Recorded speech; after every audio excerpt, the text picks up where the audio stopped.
Hey, salut la gang, c'est JP pour l'école du jeu. Alors, comme vous avez pu le constater sur notre chaîne, il y a quelques jours a circulé la vidéo de ma session de jeu dans Teotihuacan, qui était, en passant, l'un des jeux les plus attendus pour ma part en 2018. J'avais bien hâte de mettre le grappin dessus et de m'y lancer parce qu'il a quand même resté quelques jours sur mon étagère à côté des autres jeux des mêmes auteurs. Et ça me faisait un peu de peine parce que j'avais hâte d'y jouer. L'école du jeu, en partenariat avec la boutique L'Imaginaire, au-delà de vos attentes.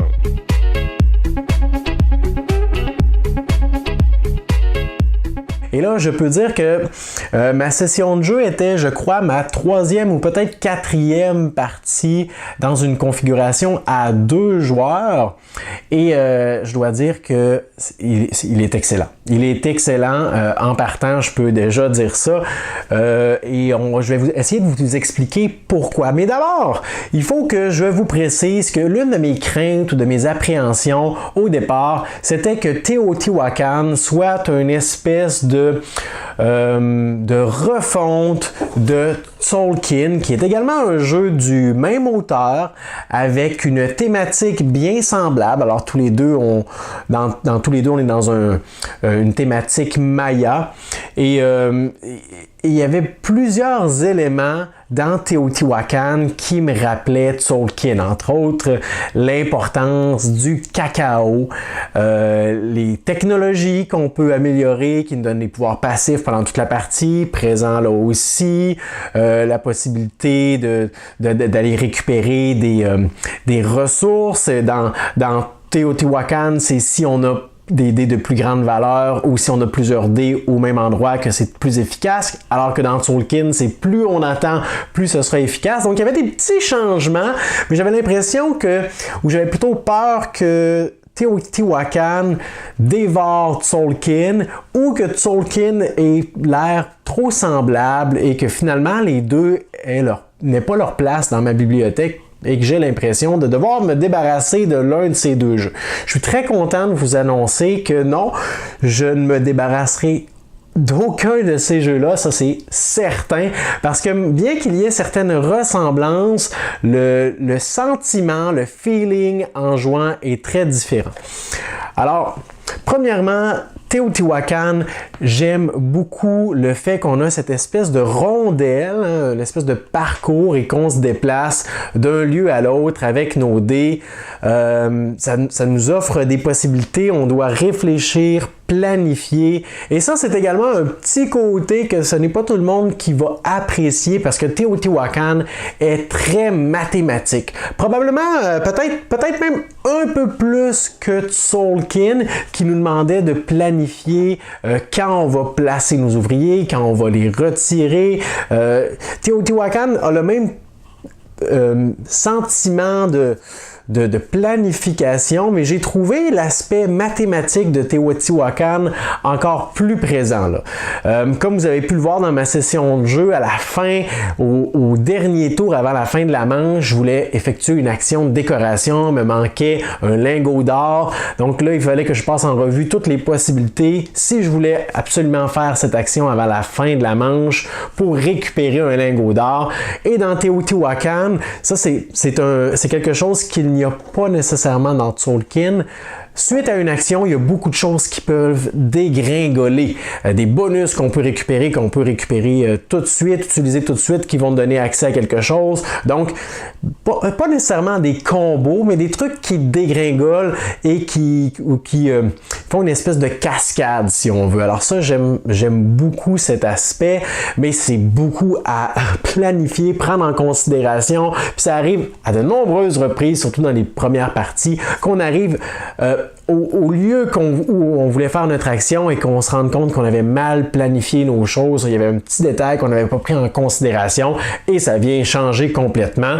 Et ça, c'est quelque chose que ce n'est pas tout le monde qui va aimer parce que dans Teotihuacan, il n'y a pas de mécanisme de rattrapage comme dans certains autres jeux qui vont donner une compensation ou quelque chose une compensation pour le joueur qui qui traîne, qui est dernier, qui est loin derrière. Non, c'est vraiment gère tes choses comme il faut du début à la fin et si tu fais une mauvaise gestion, ben rattrape-toi d'une façon ou d'une autre ou essaie de mettre des bâtons dans les roues aux autres joueurs, même si on peut pas vraiment se bloquer. Donc, il n'y a pas de mécanisme de rattrapage. C'est un jeu qu'il va falloir probablement jouer quelques fois avant d'être au même calibre, si vous me permettez, avec des guillemets, et je mets des gants blancs en disant ça, qu'un joueur qui aurait fait peut-être 3 ou 4 parties. Parce que c'est tout de même quelque chose. Il faut s'habituer à toute cette complexité. Teotihuacan est un jeu qui offre aussi beaucoup de variété, de variabilité dans la mise en place, dans les éléments de départ, dans les bonus, dans les actions, l'emplacement des lieux. Beaucoup de variabilité. C'est probablement ce qui m'a séduit le plus avec Teotihuacan. Avant même d'y jouer, et encore après la 4e partie, c'est quelque chose qui m'étonne à chaque fois. Et à chaque configuration, on a un départ différent. On se dit, waouh, dans cette partie-ci, on va pouvoir faire telle action. Ou avez-vous vu tous les masques qui sont disponibles en début de partie? Ça va vraiment orienter nos choix et on peut faire plusieurs parties sans viser toujours la même chose. Plusieurs façons de faire des points grâce aux technologies. L'action construction est très intéressante, mais si on a accès à une technologie qui la rend encore plus intéressante, on va peut-être décider de se consacrer là-dessus. Donc, super bien. Dans la configuration en 2 joueurs, puisque c'est la seule configuration que j'ai essayée, il y a un petit détail qui n'est pas catastrophique, mais je suis convaincu qu'à plus de joueurs, c'est plus intéressant pour cette raison-ci, c'est que les dés neutres sont statiques pendant une manche complète. Donc, à 2 reprises pendant la partie, ils vont changer de place. On a la mise en place de base, après ça, 2e manche, on les déplace, 3e manche, on les déplace, puis c'est la fin de la partie. Donc ça, ce que ça peut faire, comme dans la session de jeu que vous avez visionnée, c'est qu'en début de partie, on peut avoir un endroit où il y a déjà 2 dés. Et ça va durer, je crois que c'est 10 tours ou 11, 10 je crois, pour 2 joueurs. Donc pendant 10 tours, par exemple, la forêt va être plus difficile d'accès à cause de ces dés qui sont là et qui ne bougeront pas.